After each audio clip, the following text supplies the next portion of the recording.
Hi friends, welcome to biology for DSC. నేను మీ Harleela. Friends, AP TET 2024 paper 2A biology సిలబస్లో భాగంగా సజీవ ప్రపంచము లివింగ్ వరల్డ్ పార్ట్ 8 వీడియోని చూద్దాం. వీడియోలోకి వెళ్ళే ముందు బయాలజీ ఫర్ డిఎస్సి ఛానల్ని లైక్, షేర్, సబ్స్క్రైబ్ చేయండి. Stay tuned and keep watching. సూక్ష్మజీవులు, స్నేహితులు, శత్రువులు. మన చుట్టూ సాధారణంగా మన కళ్ళతో చూడలేని ఇతర జీవులను సూక్ష్మజీవులు అంటాం. సూక్ష్మజీవులు 4 ప్రధాన సమూహాలుగా వర్గీకరించబడ్డాయి: బ్యాక్టీరియా, శిలీంధ్రాలు, ప్రోటోజోవా, శైవలాలు. మన చుట్టూ సాధారణంగా మన కళ్ళతో చూడలేని ఇతర జీవులను సూక్ష్మజీవులు అంటారు. సూక్ష్మజీవులు 4 ప్రధాన సమూహాలుగా వర్గీకరించబడ్డాయి: బ్యాక్టీరియా, శిలీంధ్రాలు, ప్రోటోజోవా, శైవలాలు అనే 4 ప్రధాన సమూహాలుగా సూక్ష్మజీవులు వర్గీకరించబడ్డాయి. సూక్ష్మజీవులు అంటే ఏంటి? మన చుట్టూ సాధారణంగా మన కళ్ళతో చూడలేని ఇతర జంతువులనే సూక్ష్మజీవులు అంటారు. ఇక్కడ చూడొచ్చు మనం బ్యాక్టీరియాలను, శైవలాలు, ప్రోటోజోవా, శిలీంధ్రాలను పటంలో చూడొచ్చు మనం. వైరస్లు సూక్ష్మమైనవి అయినప్పటికీ సూక్ష్మజీవుల కన్నా భిన్నమైనవి. అతిదేయి జీవి యొక్క కణాల లోపల మాత్రమే ప్రత్యుత్పత్తి జరుపుకుంటాయి. ఇవి బ్యాక్టీరియా, మొక్క లేదా జంతువు కావచ్చు. వైరస్లు అనేవి సూక్ష్మమైనవి అయినప్పటికీ సూక్ష్మజీవుల కన్నా భిన్నమైనవి. అతిదేయి జీవి యొక్క కణాల లోపల మాత్రమే ప్రత్యుత్పత్తి జరుపుకుంటాయి వైరస్లు.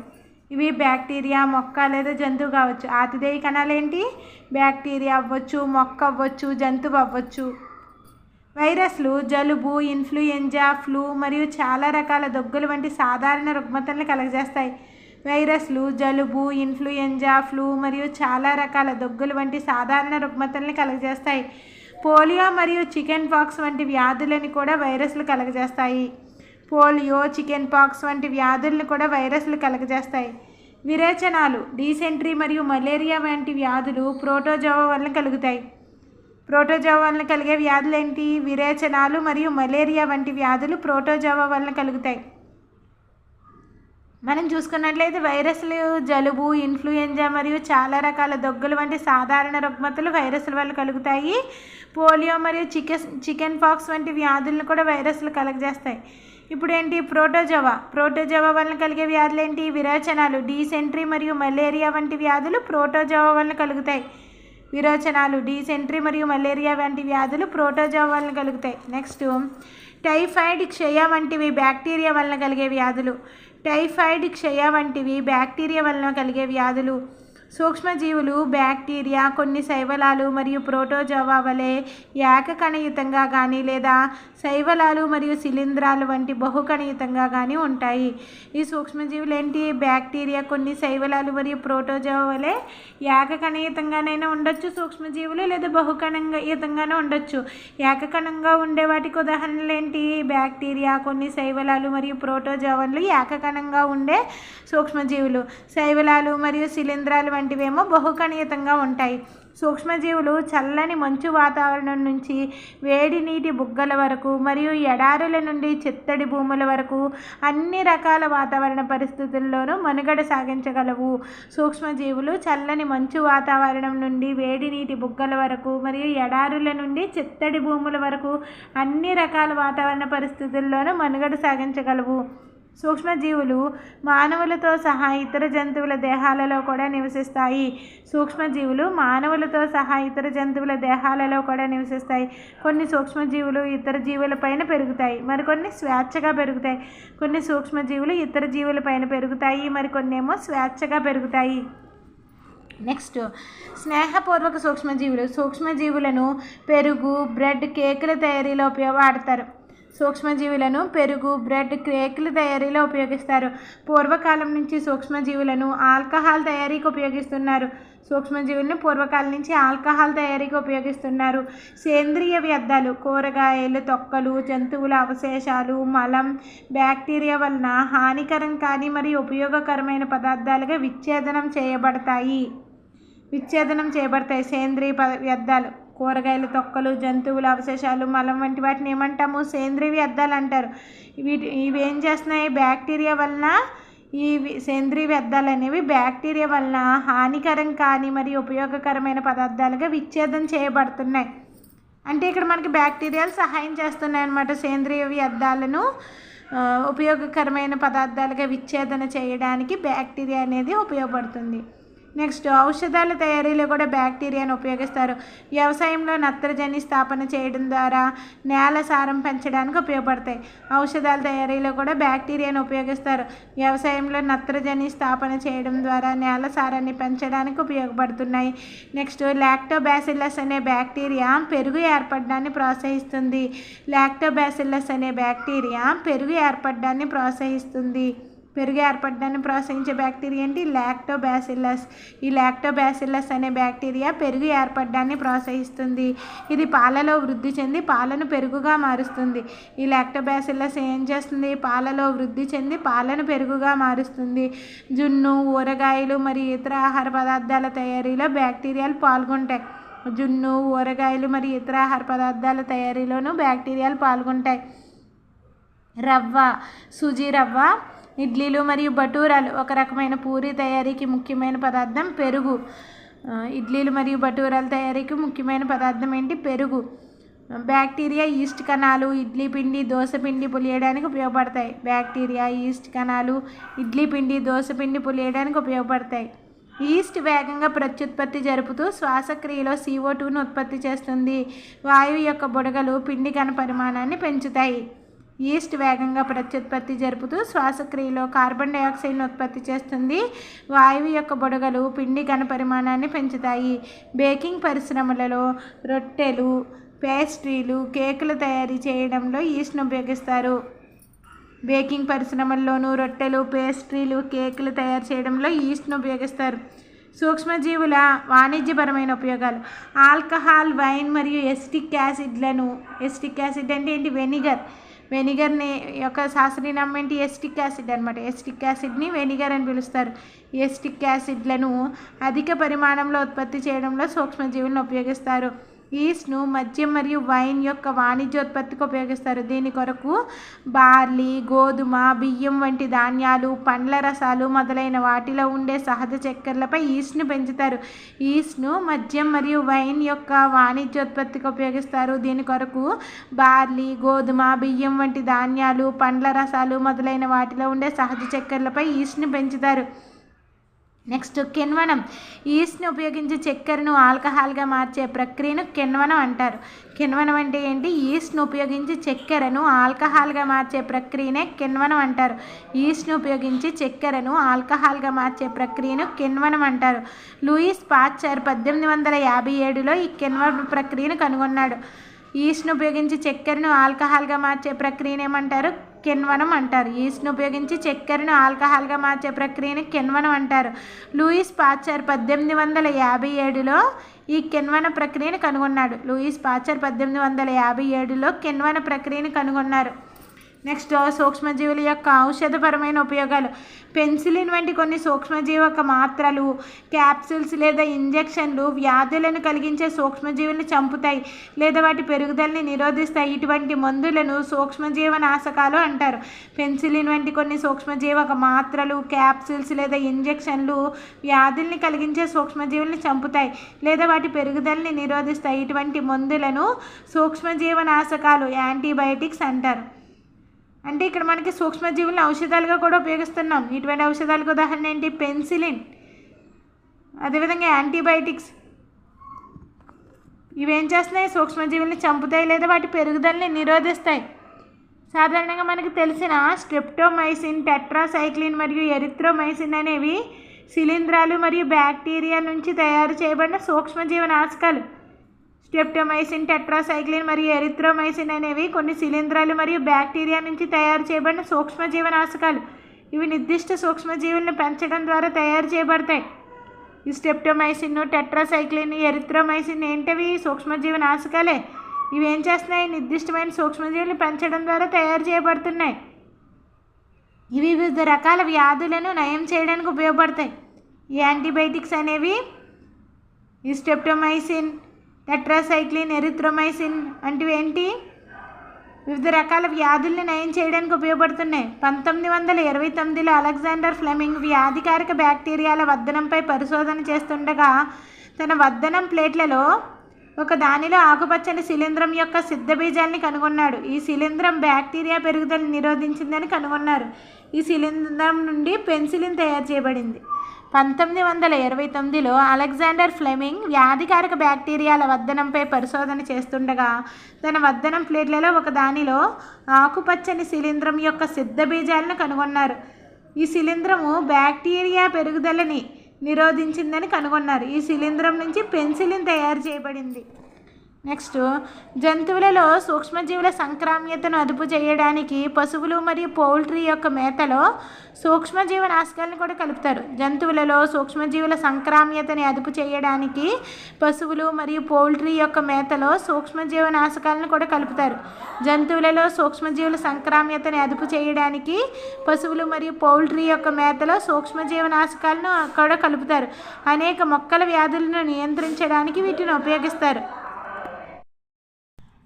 అర్హత కలిగిన వైద్యుని సలహా మేరకు మాత్రమే సూక్ష్మజీవనాశకాలను తీసుకోవాలని గుర్తుంచుకోవడం ముఖ్యం.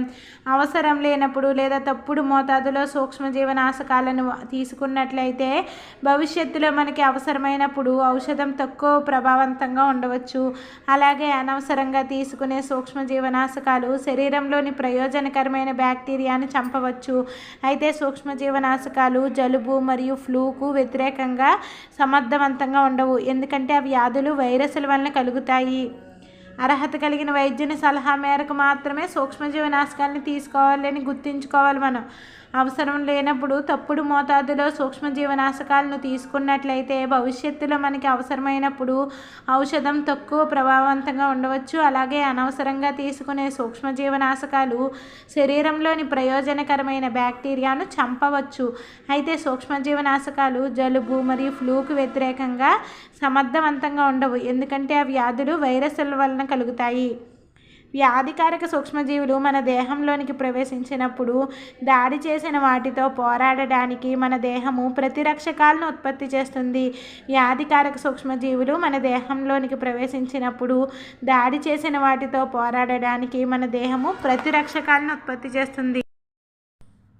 సూక్ష్మజీవులు ప్రవేశిస్తే ఎలా పోరాడాలో కూడా మన దేహం గుర్తుంచుకుంటుంది. కాబట్టి బలహీనపరచబడిన లేదా చనిపోయిన సూక్ష్మజీవులను ఆరోగ్యకరమైన దేహంలోకి ప్రవేశపెడితే దేహం తగిన ప్రతిరక్షకాలను ఉత్పత్తి చేసి దాడి చేసిన బ్యాక్టీరియాతో పోరాడి చంపుతుంది. సూక్ష్మజీవులు ప్రవేశిస్తే ఎలా పోరాడాలో కూడా మన దేహం గుర్తుంచుకుంటుంది. కాబట్టి బలహీనపరచబడిన లేదా చనిపోయిన సూక్ష్మజీవులను ఆరోగ్యకరమైన దేహంలోకి ప్రవేశపెడితే దేహము తగిన ప్రతిరక్షకాలను ఉత్పత్తి చేసి దాడి చేసిన బ్యాక్టీరియాతో పోరాడి చంపుతుంది. ప్రతిరక్షకాలు దేహంలో ఉంటాయి. మనం వ్యాధి కలిగించే సూక్ష్మజీవుల నుంచి ఎప్పటికీ రక్షించబడతాము. ఈ విధంగా వ్యాక్సిన్ పనిచేస్తుంది. వ్యాక్సిన్ ఏ విధంగా పనిచేస్తుంది? ఆ వ్యాధికి సంబంధించిన ప్రతిరక్షకాలు దేహంలో ఉంటాయి. మనం వ్యాధి కలిగించే సూక్ష్మజీవుల నుంచి ఎప్పటికీ రక్షించబడతాము. ఈ విధంగా వ్యాక్సిన్ పనిచేస్తుంది. టీకాలు వేయడం ద్వారా కలరా, క్షయ, మశూచి మరియు హెపటైటిస్తో సహా అనేక వ్యాధుల్ని నిరోధించవచ్చును. టీకాలు వేయడం ద్వారా కలరా, క్షయ, మశూచి మరియు హెపటైటిస్తో సహా అనేక వ్యాధుల్ని నిరోధించవచ్చును. ఎడ్వర్డ్ జెన్నర్ 1798లో మశూచి వ్యాధికి టీకాను కనుగొన్నారు. ఎడ్వర్డ్ జెన్నర్ 1798లో మశూచి వ్యాధికి టీకాను కనుగొన్నారు.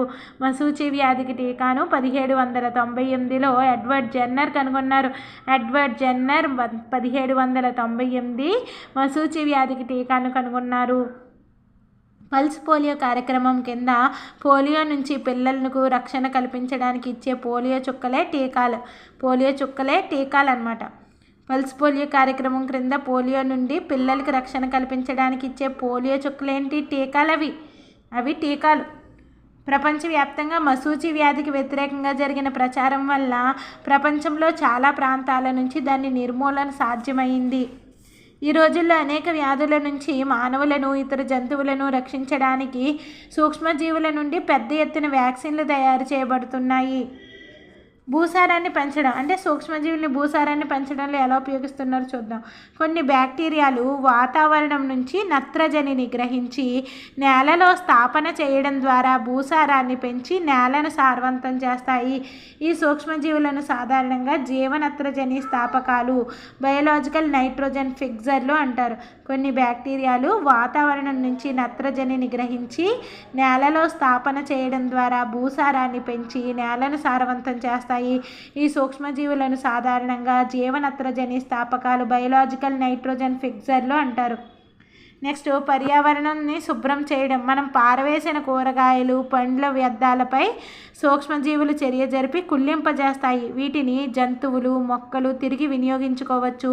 ఈ విధంగా సూక్ష్మజీవులు పర్యావరణాన్ని శుభ్రం చేస్తాయి. అంటే పర్యావరణాన్ని శుభ్రం చేయడంలో కూడా సూక్ష్మజీవులు పాత్ర వహిస్తున్నాయి. మనం పారవేసిన కూరగాయలు, పండ్ల వ్యర్థాలపై సూక్ష్మజీవులు చర్య జరిపి కుళ్ళింపజేస్తాయి. వీటిని జంతువులు మరియు మొక్కలు తిరిగి వినియోగించుకోవచ్చు. ఈ విధంగా సూక్ష్మజీవులు పర్యావరణాన్ని శుభ్రం చేస్తాయి. నెక్స్ట్, హానికరమైన సూక్ష్మజీవులు అనేక విధాలుగా హానికరం. కొన్ని సూక్ష్మజీవులు మానవులలో, మొక్కలలో, జంతువులలో వ్యాధులను కలిగిస్తాయి. ఇటువంటి వ్యాధుల్ని కలిగించే సూక్ష్మజీవులను వ్యాధి జనకాలు అంటారు. సూక్ష్మజీవులు అనేక విధాలుగా హానికరం. కొన్ని సూక్ష్మజీవులు మానవులలో, మొక్కలలో, జంతువులలో వ్యాధుల్ని కలిగిస్తాయి. ఇటువంటి వ్యాధుల్ని కలిగించే సూక్ష్మజీవులను వ్యాధి జనకాలు అంటారు. అంటే ఇక్కడ సూక్ష్మజీవులు ఉపయోగాలే కాదు, హానికరం కూడా కొన్ని ఉంటాయి కదా. సూక్ష్మజీవులు అనేక విధాలుగా కూడా హానికరం. కొన్ని సూక్ష్మజీవులు మొక్కలలో, జంతువులలో వ్యాధుల్ని కలిగిస్తాయి. ఇటువంటి వ్యాధుల్ని కలిగించే సూక్ష్మజీవులను ఏమంటారు? వ్యాధి జనకాలు అంటారు. కొన్ని సూక్ష్మజీవులు ఆహారము, దుస్తులు మరియు తోలు వస్తువులను కూడా పాడు చేస్తాయి. మానవుల్లో వ్యాధిజనక సూక్ష్మజీవులను గురించి డిస్కస్ చేద్దాం. మనం పీల్చే గాలి, త్రాగే నీరు లేదా మనం తినే ఆహారం ద్వారా వ్యాధి జనకాలు మన శరీరంలోకి ప్రవేశిస్తాయి. ఎలాగా ప్రవేశిస్తాయి వ్యాధి జనకాలు? అసలు వ్యాధి జనకాలు అంటే ఏంటి అనుకున్నాం? మొక్కల్లో, జంతువుల్లో వ్యాధుల్ని కలిగించే సూక్ష్మజీవులనే వ్యాధి జనకాలు అనుకున్నాం. ఇవి ఎలా ప్రవేశిస్తాయి మన శరీరంలోకి? మనం పీల్చే గాలి, త్రాగే నీరు, మనం తినే ఆహారం ద్వారా వ్యాధి జనకాలు మన శరీరంలోకి ప్రవేశిస్తాయి. వ్యాధిగ్రస్తుడిని నేరుగా తాకడం ద్వారా లేదా రోగవాహకులైన జంతువుల ద్వారా ఇవి వ్యాప్తి చెందుతాయి. వ్యాప్తి ఎలా చెందుతాయి? అసలు ఎలాగా వాటి సంఖ్యను పెంచుకోవడం కానీ, అసలు వ్యాధిగ్రస్తుడిని ఎలా చేరుతాయి? ఇవి నేరుగా తాకడం ద్వారా లేదా రోగవాహకాలైన జంతువుల ద్వారా వ్యాప్తి చెందుతాయి.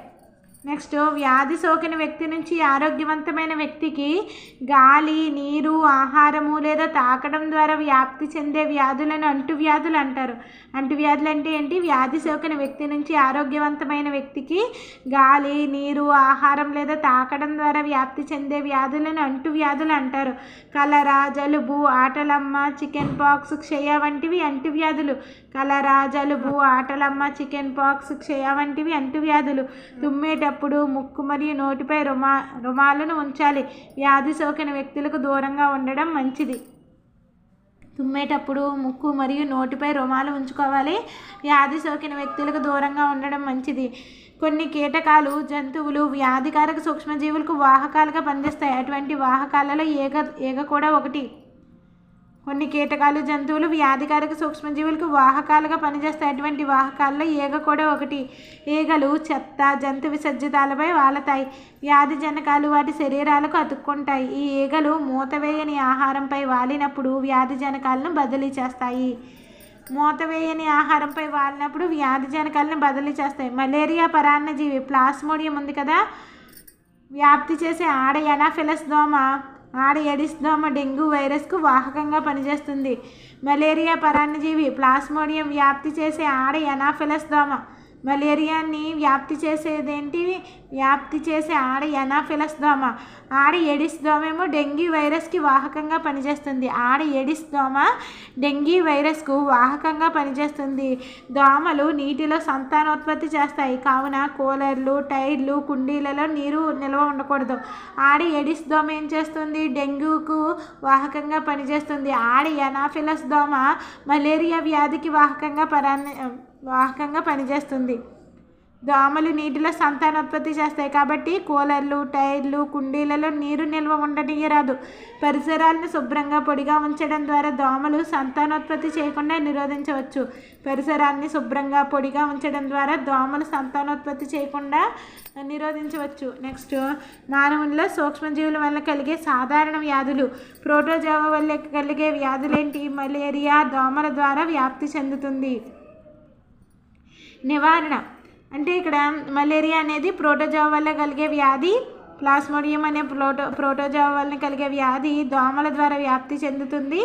నివారణ దోమతెరలు నివారణలను ఉపయోగించడం, కీటక సంహారకాలను పిచికారీ చేయడం, పరిసరాల్లో నీరు నిల్వ ఉండకుండా దోమల సంతానోత్పత్తిని నియంత్రించడం చేస్తాయి.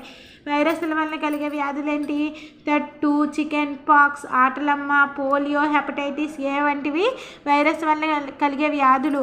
బ్యాక్టీరియా వల్ల కలిగే వ్యాధులేంటి? క్షయ, కలరా, టైఫాయిడ్ వంటివి బ్యాక్టీరియా వల్ల కలిగే వ్యాధులు. క్షయ, కలరా, టైఫాయిడ్ వంటివి బ్యాక్టీరియా వలన కలిగే వ్యాధులు. వ్యాప్తి, నివారణ క్షయ అనేది గాలి ద్వారా వ్యాపిస్తుంది. క్షయ వ్యాధిలో రోగిని పూర్తిగా వేరుగా ఉంచడం, రోగి యొక్క వ్యక్తిగత వస్తువులను ఇతరుల నుంచి దూరంగా ఉంచడం, తగిన వయసులో టీకాలు వేయించడం వంటివి చేయాలన్నమాట. క్షయ అనేది గాలి ద్వారా వ్యాపిస్తుంది. క్షయ వ్యాధి గాలి ద్వారా వ్యాపిస్తుంది. క్షయ వ్యాధిలో రోగిని పూర్తిగా ఉంచాలి, దూరంగా ఉంచాలి, వేరుగా ఉంచాలి. రోగి యొక్క వ్యక్తిగత వస్తువులను ఇతరుల నుంచి దూరంగా ఉంచాలి, తగిన వయస్సులో టీకాలు వేయించాలి. తట్టు కూడా గాలి ద్వారా వ్యాపిస్తుంది. క్షయ నివారణలో పై చర్యలు. నెక్స్ట్ అంటే ఇక్కడ తట్టులో కూడా ఈ కొన్ని చర్యలు తీసుకున్నాం కదా, నివారణ చర్యలు. క్షయ వ్యాధిలాగే దానికి కూడా తట్టు వ్యాధిలో కూడా ఈ క్షయకి తీసుకున్నట్టు తీసుకోవాలి. అంటే రోగిని పూర్తిగా వేరుగా ఉంచడం, రోగి యొక్క వ్యక్తిగత వస్తువులను ఇతరుల నుంచి దూరంగా ఉంచడం, తగిన వయస్సులో టీకాలు వేయించడం వంటివి చేయాలి. తట్టు ఏంటి? గాలి ద్వారా వ్యాపిస్తుంది. నెక్స్ట్, చికెన్ పాక్స్ గాలి లేదా తాకటం ద్వారా వ్యాపిస్తుంది. చికెన్ పాక్స్ ఆటలమ్మ అనేది గాలి లేదా తాకటం ద్వారా వ్యాపిస్తుంది. నెక్స్ట్, పోలియో కూడా గాలి లేదా నీరు ద్వారా వ్యాపిస్తుంది. పోలియో గాలి లేదా నీరు ద్వారా వ్యాపిస్తుంది. హెపటైటిస్ ఏ నీరు ద్వారా వ్యాపిస్తుంది. కాచి చల్లార్చిన నీరు త్రాగడం మంచిది. టీకాలు వేయించుకోవాలి. హెపటైటిస్ ఏకి నీటి ద్వారా వ్యాపిస్తుంది కాబట్టి ఈ హెపటైటిస్ ఏని నివారించడానికి కాచి చల్లార్చిన నీరు త్రాగడం మంచిది, టీకాలు వేయించుకోవాలి. కలరా ఏంటి? నీరు ఆహారం ద్వారా వ్యాపిస్తుంది. కలరా వ్యక్తిగత పరిశుభ్రత, మంచి శుభ్రమైన అలవాట్లు కలిగి ఉండడం, టీకాలు వేయించుకోవడం, బాగా ఉడికించిన ఆహారం తీసుకోవడం, కాచి చల్లార్చిన నీటిని త్రాగడం వంటివి చేయాలి. కలరా వ్యాధిలో నీరు మరియు ఆహారం ద్వారా వ్యాపిస్తుంది. వ్యక్తిగత పరిశుభ్రత, మంచి శుభ్రమైన అలవాట్లు కలిగి ఉండడం, టీకాలు వేయించుకోవడం, బాగా ఉడికించిన ఆహారం తీసుకోవడం, కాచి చల్లార్చిన నీటిని త్రాగడం వంటివి చేయాలి. నెక్స్ట్, టైఫాయిడ్ నీటి ద్వారా వ్యాపిస్తుంది. కలరా నివారణలోని చర్యలు దీనికి వర్తిస్తాయి. టైఫాయిడ్ నీటి ద్వారా వ్యాపిస్తుంది. టైఫాయిడ్ దేని ద్వారా వ్యాపిస్తుంది? నీటి ద్వారా వ్యాపిస్తుంది. టైఫాయిడ్ నీటి ద్వారా వ్యాపిస్తుంది. ఆంథ్రాక్స్ వ్యాధి బ్యాక్టీరియా వలన మానవుల్లోనూ పశువుల్లోనూ కలిగే ప్రమాదకరమైన వ్యాధి ఏంటి? ఆంథ్రాక్స్ వ్యాధి బ్యాక్టీరియా వలన మానవునిలోనూ పశువులలోనూ కలిగే ప్రమాదకరమైన వ్యాధి ఆంథ్రాక్స్ వ్యాధి. బ్యాక్టీరియా వలన వస్తుంది. మానవుల్లోనూ పశువుల్లోనూ కలిగే ప్రమాదకరమైన వ్యాధి ఆంథ్రాక్స్ వ్యాధి. పశువులలో వచ్చే గాలికుంటు వ్యాధి వైరస్ వలన కలుగుతుంది. రాబర్ట్ కోచ్ 1876లో ఆంథ్రాక్స్ వ్యాధికి కారణమయ్యే బ్యాక్టీరియా బ్యాసిల్లస్ ఆంథ్రాసిస్ని కనుగొన్నారు. రాబర్ట్ కోచ్ 1876లో ఆంథ్రాక్స్ వ్యాధికి కారణమయ్యే బ్యాక్టీరియాను బ్యాసిల్లస్ ఆంథ్రాసిస్ని కనుగొన్నారు. నెక్స్ట్, సూక్ష్మజీవుల వలన మొక్కలలో కలిగే సాధారణ వ్యాధులు. సిట్రస్ క్యాంకర్ అనే వ్యాధి గాలి ద్వారా వ్యాప్తి చెందుతుంది. బ్యాక్టీరియా ఈ వ్యాధికి కారకంగా ఉంటుంది. సూక్ష్మజీవుల వలన మొక్కల్లో కలిగే సాధారణ వ్యాధులు. ఫస్ట్ ఏంటి? Citrus canker. ఈ సిట్రస్ క్యాంకర్ అనే వ్యాధి గాలి ద్వారా వ్యాప్తి చెందుతుంది. బ్యాక్టీరియా ఈ వ్యాధికి కారకంగా ఉంటుంది. ఉంటుంది. సిట్రస్ క్యాంకర్ అనే వ్యాధి గాలి ద్వారా వ్యాప్తి చెందుతుంది. బ్యాక్టీరియా వలన వస్తుంది అనమాట. సిట్రస్ క్యాంకర్ బ్యాక్టీరియా వలన వస్తుంది. సిట్రస్ క్యాంకర్ బ్యాక్టీరియా వలన వస్తుంది. సిట్రస్ క్యాంకర్ బ్యాక్టీరియా వలన వస్తుంది. నెక్స్ట్ గోధుమలో కుంకుమ తెగులు. గోధుమలోని కుంకుమ తెగులు శిలీంధ్రాల వల్ల వస్తుంది. గోధుమలో కుంకుమ తెగులు శిలీంధ్రాల వలన వస్తుంది. గాలి విత్తనాల ద్వారా వ్యాప్తి చెందుతుంది. గోధుమలో వచ్చే కుంకుమ తెగులు శిలీంధ్రాల వల్ల వస్తుంది. గాలి విత్తనాల ద్వారా వ్యాప్తి చెందుతుంది. బెండకాయలో పసుపు ఈనెల మొజాయిక్ తెగులు వైరస్ కీటకాల ద్వారా వ్యాప్తి చెందుతుంది. బెండకాయలో వచ్చే పసుపు ఈనెల మొజాయిక్ తెగులు వైరస్ కీటకాల ద్వారా వ్యాప్తి చెందుతుంది. బెండకాయలో వచ్చే పసుపు ఈనెల మొజాయిక్ తెగులు వైరస్ కీటకాల ద్వారా వ్యాప్తి చెందుతుంది. కొన్ని సూక్ష్మజీవుల వలన పాడైన ఆహారం తినడం వలన ఫుడ్ పాయిజనింగ్ ఆహారం విషతుల్యం కావడం జరుగుతుంది. ఫుడ్ పాయిజనింగ్ కొన్ని సూక్ష్మజీవుల వలన పాడైన ఆహారాన్ని తినడం వలన ఫుడ్ పాయిజనింగ్ కలగవచ్చు. మన ఆహారంపై అభివృద్ధి చెందే సూక్ష్మజీవులు కొన్నిసార్లు విష పదార్థాలను ఉత్పత్తి చేస్తాయి. ఇవి ఆహారాన్ని విషపూరితం చేయడం వల్ల అస్వస్థత, కొన్నిసార్లు మరణం కూడా సంభవించవచ్చు. కాబట్టి ఆహారాన్ని పాడవకుండా నిరోధించడానికి వాటిని సంరక్షించడం చాలా ముఖ్యం. ఆహారాన్ని నిల్వ చేసే పద్ధతులు. రసాయన పద్ధతి సాధారణంగా ఉప్పు, వంట నూనెలు సూక్ష్మజీవుల పెరుగుదలని నిరోధించడానికి ఉపయోగించే రసాయనాలు. అందువలన వీటిని నిల్వ చేసే పదార్థాలు ప్రిజర్వేటివ్స్ అంటారు. సాధారణ ఉప్పు, వంట నూనెలు అనేవి సూక్ష్మజీవుల పెరుగుదలని నిరోధించడానికి ఉపయోగించే రసాయనాలు. అందువలన వీటిని నిల్వ చేసే పదార్థాలు ప్రిజర్వేటివ్స్ అంటారు. సోడియం బెంజోయేట్, సోడియం మెటాబైసల్ఫేట్ అనేవి జాములు, స్క్వాష్లలో పాడవకుండా ఉపయోగిస్తారు. సోడియం బెంజోయేట్, సోడియం మెటాబైసల్ఫేట్ అనేవి జాములు, స్క్వాష్లలో పాడవకుండా ఉపయోగిస్తారు. సోడియం బెంజోయేట్, సోడియం మెటాబైసల్ఫేట్ అనేవి జాములు, స్క్వాష్లలో పాడవకుండా ఉపయోగిస్తారు. నెక్స్ట్ సాధారణ ఉప్పుతో నిల్వ చేయడం. మాంసం, చేపలను నిల్వ చేయడానికి ఉప్పును యుగయుగాలుగా ఉపయోగిస్తున్నారు. మాంసం, చేపలకి పొడి ఉప్పు కలపడం ద్వారా బ్యాక్టీరియా పెరుగుదలని నిరోధిస్తారు. ఉసిరి, పచ్చి మామిడి, చింతపండు మొదలైన వాటిని నిల్వ చేయడానికి ఉప్పును ఉపయోగిస్తారు. నెక్స్ట్ చక్కెరతో నిల్వ చేయడం. జాములు, జెల్లీలు, స్క్వాష్లను చక్కెర కలపడం ద్వారా నిల్వ చేయిస్తారు. చక్కెర తేమ శాతాన్ని తగ్గించి ఆహారాన్ని పాడు చేసే బ్యాక్టీరియా పెరుగుదలని నిరోధిస్తుంది. జాములు, జెల్లీలు, స్క్వాష్లను చక్కెర కలపడం ద్వారా నిల్వ చేస్తారు. చక్కెర తేమ శాతాన్ని తగ్గించి ఆహారాన్ని పాడు చేసే బ్యాక్టీరియా పెరుగుదలని నిరోధిస్తుంది.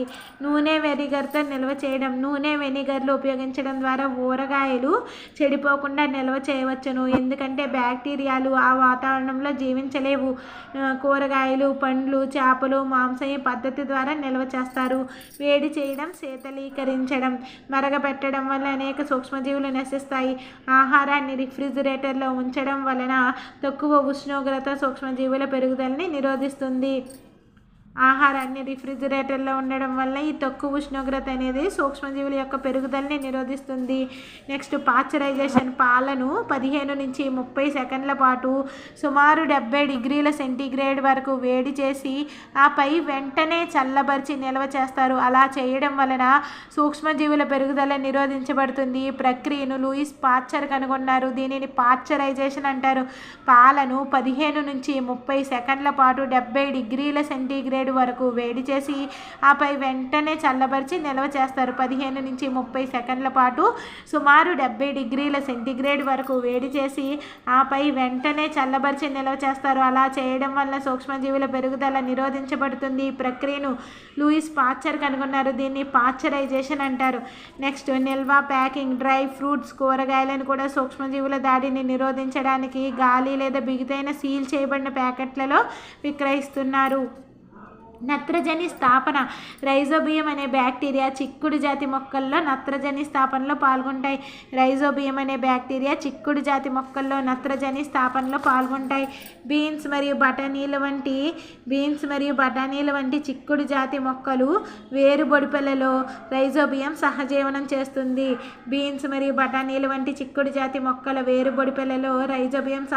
చేస్తుంది. కొన్నిసార్లు మెరుపుల వలన కూడా నత్రజని స్థాపన జరుగుతుంది. కొన్నిసార్లు మెరుపుల వలన కూడా నత్రజని స్థాపన జరుగుతుంది. నత్రజని వలయం మన వాతావరణంలో 78% నత్రజని వాయువు ఉంటుంది. 78% నత్రజని అనేది ఉంటుంది.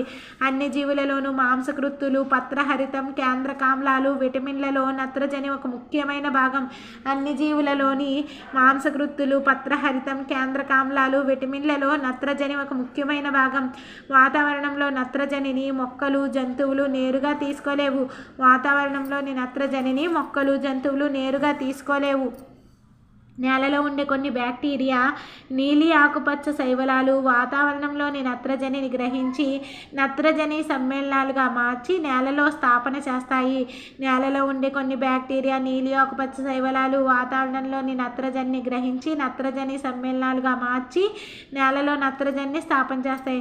ఒకసారి నత్రజని ఉపయోగకరమైన సమ్మేళనాలుగా మారిన తర్వాత నేల నుంచి మొక్కలు వేరు వ్యవస్థ ద్వారా వీటిని ఉపయోగించుకోవచ్చు.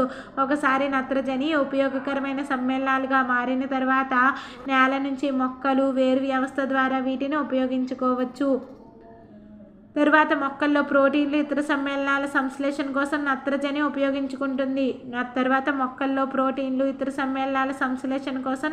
ఉపయోగించుకుంటుంది. ఈ ప్రోటీన్లు ఇతర నత్రజని సమ్మేళనాలు మొక్కలను ఆహారంగా తీసుకునే జంతువుల్లోకి చేరతాయి. జంతువులు చనిపోయినప్పుడు మట్టిలో ఉండే బ్యాక్టీరియా శిలీంధ్రాలు నత్రజని వ్యర్థాలను మళ్ళీ మొక్కలు ఉపయోగించుకునే నత్రజని సమ్మేళనాలుగా మారుస్తాయి. కొన్ని ఇతర బ్యాక్టీరియా వాటిలో కొంత భాగాన్ని నత్రజనిగా మార్చి తిరిగి వాతావరణంలోకి చేరుస్తాయి. ఫలితంగా వాతావరణంలో నత్రజని శాతం ఇంచుమించు స్థిరంగా ఉంటుంది. జంతువులు చనిపోయినప్పుడు మట్టిలో ఉండే బ్యాక్టీరియా శిలీంధ్రాలు నత్రజని వ్యర్థాలను మళ్ళీ మొక్కలు ఉపయోగించుకునే నత్రజని సమ్మేళనాలుగా మారుస్తాయి. కొన్ని ఇతర బ్యాక్టీరియా వాటిలో కొంత భాగాన్ని నత్రజనిగా మార్చి మరలా వాతావరణంలోకి చేరుస్తాయి. ఫలితంగా వాతావరణంలో నత్రజని శాతము ఇంచుమించు స్థిరంగా ఉంటుందన్నమాట. అంటే ఇదంతా ఒక నత్రజని వలయం. ఇది ఫస్ట్ ఏం జరుగుతుంది, నేలలో కొన్ని బ్యాక్టీరియా నీలి ఆకుపచ్చ శైవలాలు వాతావరణంలో నత్రజని గ్రహించి నత్రజని సమ్మేళనాలుగా మార్చి నేలలో స్థాపన చేస్తాయి ఫస్ట్. తర్వాత ఒకసారి నత్రజని ఉపయోగకరమైన సమ్మేళనాలుగా మారిన తర్వాత నేల నుంచి మొక్కలు వేరు వ్యవస్థ ద్వారా వీటిని ఉపయోగించుకోవచ్చు. తర్వాత ప్రోటీన్లు ఇతర సమ్మేళనాల సంశ్లేషణ కోసం నత్రజని ఉపయోగించబడుతుంది. ఈ ప్రోటీన్లు ఇతర నత్రజని సమ్మేళనాలు మొక్కలను ఆహారంగా తీసుకునే జంతువుల్లోకి చేరతాయి. తర్వాత జంతువులు చనిపోయినప్పుడు మట్టిలో ఉండే బ్యాక్టీరియా శిలీంధ్రాలు నత్రజని వ్యర్థాలను మళ్ళీ మొక్కలు ఉపయోగించుకునే నత్రజని సమ్మేళనాలుగా మారుస్తాయి. కొన్ని ఇతర బ్యాక్టీరియాలు ఏం చేస్తాయి, మళ్ళీ వాతావరణంలోకి చేరుస్తాయి అన్నమాట నత్రజనిని. అంటే కొంత భాగాన్ని మళ్ళీ నత్రజనిగా మార్చి వాతావరణంలోకి చేరుస్తాయి. ఫలితంగా వాతావరణంలోని నత్రజని ఇంచుమించు ఎప్పుడు స్థిరంగా ఉంటుంది. లూయిస్ పాస్చర్ 1857లో కెన్వనాన్ని కనుగొన్నారు. 1857లో ఎడ్వర్డ్ జెన్నర్ 1798లో మసూచి వ్యాధికి టీకాను కనుగొన్నారు. రాబర్ట్ కోచ్ 1876లో ఆంథ్రాక్స్ వ్యాధికి కారణమయ్యే బ్యాక్టీరియాను బ్యాసిల్లస్ ఆంథ్రాసిస్ని కనుగొన్నారు. లూయిస్ పాస్చర్ 1857లో కెన్వనాన్ని కనుగొన్నారు. ఎడ్వర్డ్ జెన్నర్ 1798లో మసూచి వ్యాధికి టీకాను కనుగొన్నారు. రాబర్ట్ కోచ్ 1876లో ఆంథ్రాక్స్ వ్యాధికి కారణమయ్యే బ్యాక్టీరియాను బ్యాసిల్లస్ ఆంథ్రాసిస్ని కనుగొన్నారు. Louis Pasteur, Edward Jenner, Robert coach.